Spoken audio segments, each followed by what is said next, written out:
Ciri Kebahasaan Pidato Persuasif kelas 9 bersama Ibu Ririn Melati, Magister Pendidikan.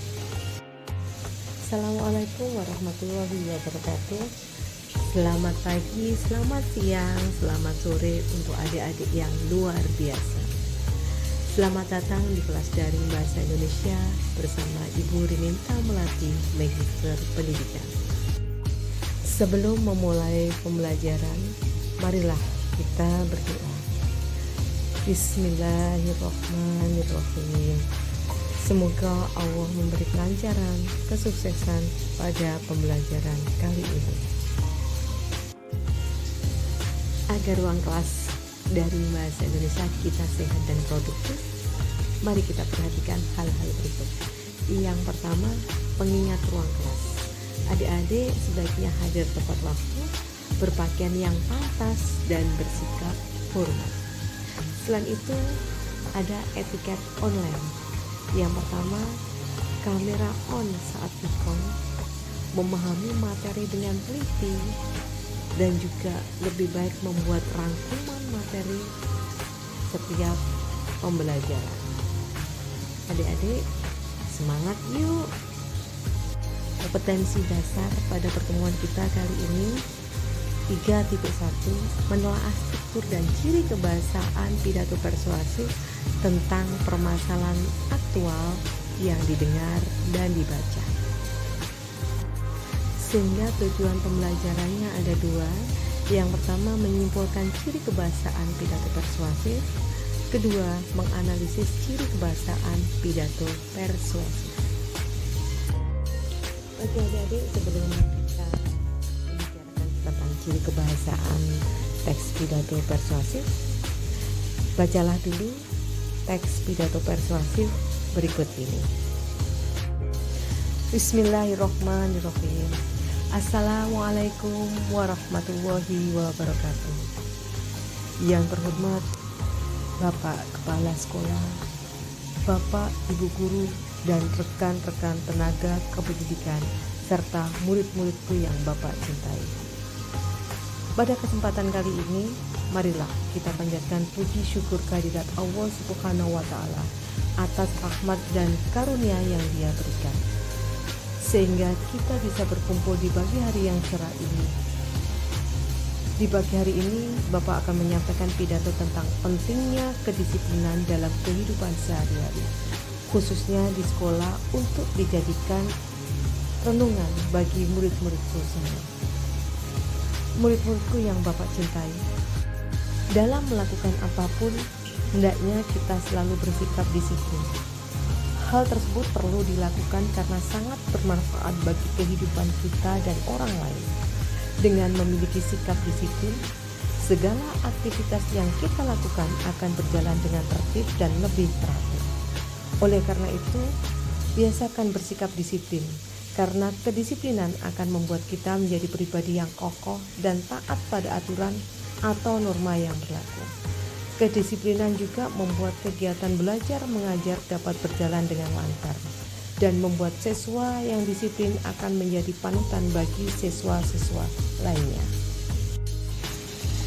Kedisiplinan mesti kita terapkan dalam kehidupan sehari-hari, tak terkecuali di lingkungan sekolah. Adapun bentuk kedisiplinan yang bisa dilakukan di sekolah antara lain datang ke sekolah tepat waktu, mengerjakan pekerjaan rumah yang ditugaskan guru tepat waktu dan dikerjakan di rumah masing-masing, mentaati peraturan sekolah, mengikuti pelaksanaan upacara bendera, melakukan piket sesuai dengan jadwal, dan selalu berdoa sebelum dan sesudah belajar. Oleh karena itu, marilah murid-muridku mesti bisa menerapkan kedisiplinan di dalam diri sendiri, terutama saat di lingkungan sekolah. Sebab hal itu sangat bermanfaat bagi diri kita, bagi orang lain maupun bagi sekolah. Demikianlah yang dapat Bapak sampaikan dalam pidato kali ini. Kurang lebihnya Bapak mohon maaf. Semoga apa yang Bapak sampaikan dapat memberikan manfaat bagi semua. Wassalamualaikum warahmatullahi wabarakatuh. Oke adik-adik, setelah membaca teks tadi, ayo kita bahas tentang ciri kebahasaan teks pidato persuasif. Ciri kebahasaan teks pidato persuasif itu ada 4. Pertama, kalimat aktif, berikutnya kata benda, ketiga sinonim antonim, dan yang terakhir kalimat persuasif. Bumel ulangi sekali lagi, dari ciri kebahasaan teks pidato persuasif ada 4, kalimat aktif, kata benda, sinonim antonim, dan terakhir kalimat persuasif. Yang pertama, kalimat aktif. Kalimat aktif yaitu kalimat yang subjeknya aktif melakukan perbuatan atau tindakan. Subjeknya aktif melakukan perbuatan atau tindakan. Ciri kalimat aktif yang pertama diawali dengan imbuhan me atau per untuk predikatnya. Kedua, subjek selalu melakukan sebuah tindakan langsung. Ketiga, memiliki pola subjek, predikat, objek keterangan atau subjek, predikat, keterangan. Sehingga penulisan kalimat aktif memang wajib mengikuti urutan subjek, predikat, objek, dan keterangan, atau bisa juga hanya subjek, predikat, dan keterangan. Contoh kalimat aktif berikut ini. Yang pertama, Farhan memakan roti di rumah dengan lahap. Kedua, ibu membeli sayur di pasar dekat rumah. Ketiga, Bagus bermain game komputer hingga larut malam. Keempat, Dita menyeduh kopi pada pagi hari. Dan yang terakhir, Juan bermain piano di kamarnya. Dari kelima contoh di atas, semuanya predikat menggunakan awalan me dan juga awalan ber. Selain itu, subjeknya semuanya Farhan, ibu, Bagus, Dito, dan Juan itu melakukan sebuah pekerjaan. Kalau Farhan makan, ibu membeli sayur, Bagus bermain game, Dita menyeduh kopi, dan Juan bermain piano. Jadi semuanya melakukan aktivitas, subjeknya kelima-limanya melakukan aktivitas semuanya. Jenis kalimat aktif ada 2. Yang pertama, kalimat aktif transitif, yaitu kalimat aktif yang predikatnya memerlukan objek. Contohnya, adik menendang bola dengan kakinya. 2. Kayla menyanyikan lagu kesukaannya. Jadi predikatnya itu dia memerlukan objek di kalimat tersebut. Yang kedua, kalimat aktif intransitif, ada kata in, berarti kalimat aktif yang predikatnya tidak memerlukan objek. Contohnya, adik menangis terseduh-seduh. 2. Ayam berkokok menjelang subuh. Predikatnya di situ tidak membutuhkan objek. Ciri kebahasaan yang kedua yaitu penggunaan kata benda atau nomina. Kata benda atau nomina yaitu kelas kata yang menyatakan nama seseorang, tempat, dan semua benda. Sehingga kata benda mempunyai 2 jenis, yaitu kata benda abstrak dan kata benda konkret. Kata benda abstrak yaitu nama sesuatu yang dibendakan dan biasanya bentuk bendanya tidak terlihat. Kata benda abstrak itu terbentuk dari 1. Kata dasar ditambahi imbuhan pean. Misalnya kata rumah ditambahi pean menjadi perumahan. Yang kedua, kata sifat ditambahi imbuhan kean. Misalnya ada kata sifat indah ditambahi kean menjadi keindahan, menjadi benda abstrak. Yang kedua, ada kata sifat sopan ditambahi ke dan an menjadi kesopanan. Jadi kerumahan, keindahan, kesopanan itu semua termasuk kata benda abstrak setelah ditambahi imbuhan pean dan imbuhan kean.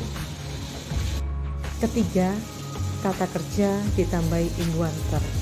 Contohnya ada kata kerja sangka ditambahi imbuhan ter jadi tersangka. Kedua, duga ditambahi imbuhan ter jadi terduga. Keempat, kata kerja ditambahi imbuhan pe. Contohnya tari jadi penari, lukis jadi pelukis. Yang ketiga, kata kerja ditambahi imbuhan an. Contoh makan jadi makanan, pikir jadi pikiran. Jadi tersangka, terduga, penari, pelukis, makanan, pikiran itu semua dikatakan sebagai kata benda setelah ditambahi imbuhan ter, imbuhan pe, dan imbuhan an yang dia semula itu berasal dari kata kerja. Jenis yang kedua yaitu kata benda konkret, yaitu nama sesuatu benda yang dapat dilihat, diraba, dirasakan atau diindrakan manusia.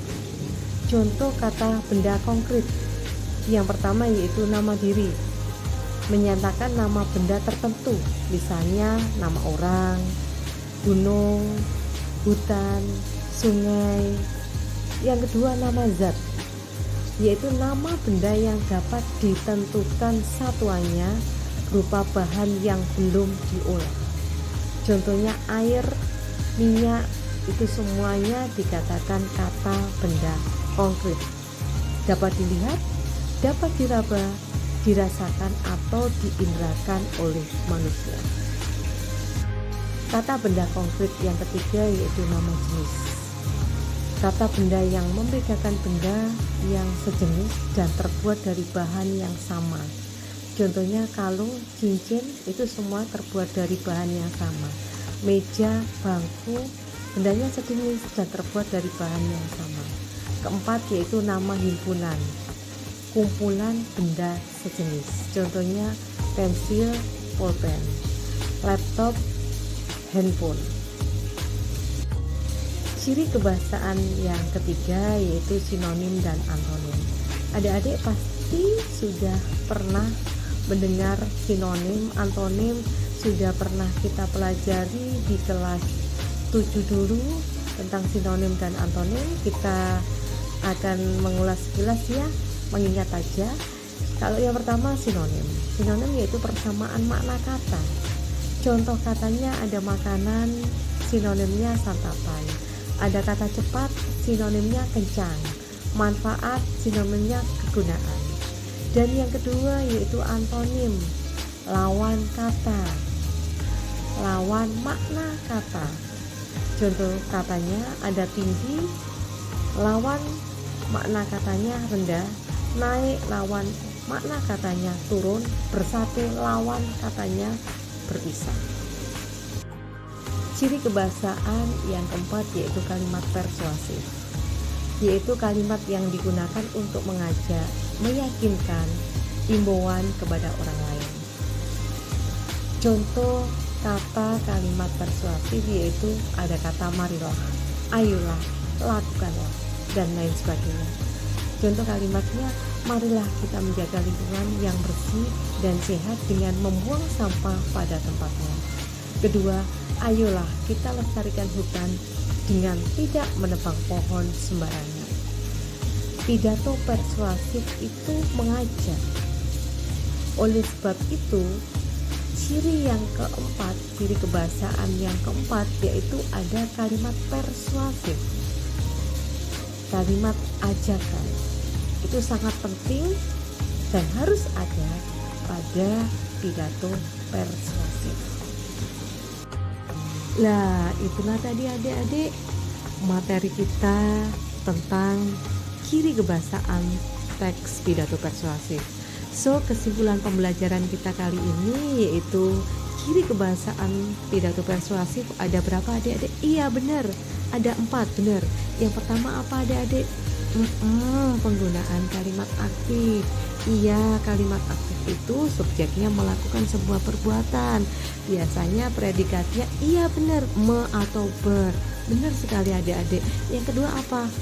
Benar, adik yang di sana udah jawab, kata benda. Iya benar, kata benda ada 2, kata benda abstrak dan juga kata benda konkret. Ketiga sinonim dan antonim. Very good, benar. Dan terakhir yaitu kalimat persuasif. Kenapa kalimat persuasif? Karena pidato persuasif itu intinya mengajak. Oleh sebab itu ada kalimat persuasif di ciri kebahasaan teks pidato persuasif. Sungguh luar biasa, adik-adik hebat. Kita lanjut lagi ya. Oke, kita lanjut mencoba belajar menganalisis ciri kebahasaan teks pidato persuasif. Yang kita analisis teks pidato persuasif di awal pertemuan tadi. Jadi sebelum membahas ke ciri kebahasaan kan ada teks pidato persuasif. Kita belajar untuk menganalisisnya ya. Yang pertama, penggunaan kalimat aktif. Dalam teks tadi terdapat penggunaan kalimat aktif. Buktinya yang ada di dalam teks yaitu dalam melakukan apapun hendaknya kita selalu bersikap disiplin melakukan ya.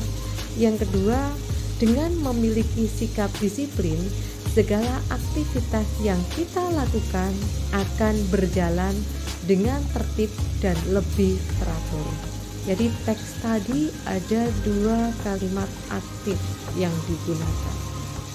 Yang kedua, penggunaan kata benda. Ditemukan 2 kalimat yang menggunakan kata benda dalam teks tadi. Buktinya yang pertama, mentaati peraturan sekolah, mengikuti pelaksanaan upacara bendera, melakukan piket sesuai dengan jadwal, dan selalu berdoa sebelum dan sesudah belajar.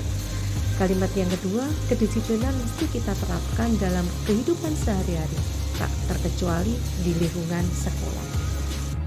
Yang ketiga yaitu penggunaan antonim dan sinonim. Kebetulan penggunaan antonim dan sinonim sama dengan penggunaan kata benda abstrak. Ada 2 kalimat. Yang pertama, mentaati peraturan sekolah, mengikuti pelaksanaan upacara bendera, melakukan piket sesuai dengan jadwal, dan selalu berdoa sebelum dan sesudah belajar. Yang kedua, dengan memiliki sikap disiplin, segala aktivitas yang kita lakukan akan berjalan dengan tertib dan lebih teratur. Terakhir, yaitu penggunaan kalimat persuasif. Ada 2 kalimat juga dalam teks tadi. Yang pertama, oleh karena itu, marilah, ada kata marilah.